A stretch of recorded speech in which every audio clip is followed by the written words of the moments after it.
High court bench की मांग को लेकर अधिवक्ता ने न्यायिक बहिष्कार कर दिया धरना। विधानसभा और लोकसभा चुनाव की वजह से आंदोलन की गति हो गई थी धीमे। हाईकोर्ट बेंच की मांग को लेकर 4 दशक से चल रहे आंदोलन को एक बार फिर गति देने के लिए बुधवार को उदयपुर बार एसोसिएशन के आह्वान पर अधिवक्ताओं ने न्यायिक कार्यों का बहिष्कार करते हुए न्यायालय के मुख्य द्वार पर धरना दिया। उदयपुर बार एसोसिएशन के अध्यक्ष भरत जोशी ने बताया कि पिछले कुछ समय से इस आंदोलन की गति धीमी पड़ गई थी। पहले विधानसभा और उसके बाद लोकसभा के चुनाव होने के चलते अब फिर से इस आंदोलन को उदयपुर और बांसवाड़ा संभाग पर एक साथ खड़ा करने का आह्वान किया गया है। उन्होंने बताया कि इस बार दोनों संभागों के विधायक और सांसद से मुलाकात कर उनके जरिए इस मांग को राज्य सरकार और केंद्र सरकार तक ले जाया जाएगा। इसके अलावा अधिवक्ताओं का प्रतिनिधि मंडल हाईकोर्ट और सुप्रीम कोर्ट के मुख्य न्यायाधीश से मिलकर इस मांग को जल्द से जल्द पूरा करने की मांग की जाएगी।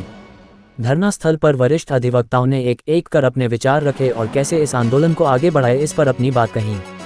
हाईकोर्ट बेंच संघर्ष समिति के संयोजक रमेश नंदवाना ने बताया कि केंद्र सरकार और राज्य सरकार का रवैया सही नहीं होने से अधिवक्ताओं को 4 दशक से आंदोलन करना पड़ रहा है। अधिवक्ताओं की मांग जायज है। उन्होंने संविधान की विभिन्न धाराओं का जिक्र करते हुए कहा कि उदयपुर आदिवासी अंचल होने से यह मांग जायज है। उन्होंने बताया कि अधिवक्ताओं की मांग तभी पूरी होगी जब केंद्र सरकार इस पर अपनी मुहर लगाए। एसोसिएशन के महासचिव राजेश शर्मा ने बताया कि पहले भी जनप्रतिनिधियों को इस आंदोलन से जोड़ा गया था, साथ ही आम लोगों का भी पूर्ण सहयोग मिला था और अब एक बार फिर सभी जनप्रतिनिधियों को साथ लेकर पूरे संभाग की जनता को जोड़ने की कोशिश की जाएगा। इस मौके पर उदयपुर बार एसोसिएशन के पूर्व अध्यक्ष राकेश मोगरा, भरत वैष्णव, गिरधारी लाल, ओम प्रकाश प्रजापत, सत्येंद्र सिंह सांखला, राजेश सिंघवी सहित कई वरिष्ठ व युवा अधिवक्ता मौजूद थे। कई वर्षों से चल रहे आंदोलन में आज वापस जान फूंकने की हमने प्रयास किया है। कुछ परिस्थितियां ऐसी हो गई थी कि हम इस आंदोलन को तीव्र गति नहीं दे सके क्योंकि इलेक्शन आ गए थे, एमपी के इलेक्शन आ गए थे, मेंबर ऑफ पार्लियामेंट और एमएलए के इलेक्शन आ गए थे, इसलिए हमने इसको गति नहीं दे सके थे।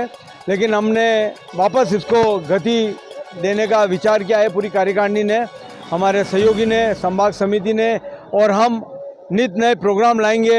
हम है ना एमएलए एमपीओ के यहाँ धरना देंगे, हम है ना कलेक्ट्रेट पे धरना देंगे, हम चीफ जस्टिस से मिलेंगे, chief justice of Rajasthan, chief justice of India, और जितने भी एमएलए एमपी हैं इस संभाग के उनसे हम संपर्क करेंगे। क्योंकि ये लड़ाई हम 42 साल से हम नहीं लड़ रहे हैं, हमारे आदिवासी और गरीब जनता के लिए लड़ रहे हैं। तो अब हमने इसमें थोड़ा सा चेंजिंग किया है, कार्यकारिणी का विस्तार करेंगे और कैंडल मार्च है, धरना है, मसाल जुलूस से लेके जनता के बीच में जाएंगे और जनता को साथ में लेंगे और इसको वापस तीव्र गति से और तीव्र आंदोलन करेंगे।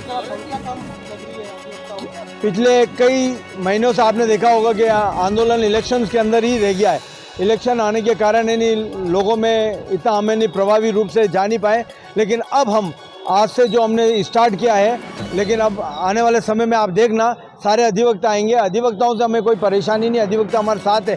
जब जब हमने आंदोलन किया हम अधिवक्ता हमारे साथ है, लेकिन जब तक हम उनको प्रोग्राम नहीं देंगे वो हमारे साथ कैसे आएंगे। नहीं, इस बार हम जो आंदोलन करेंगे वो बिल्कुल फुल स्टॉप पे जाके रुकेगा। हमने ये विचार बनाया पूरी कार्यकारिणी।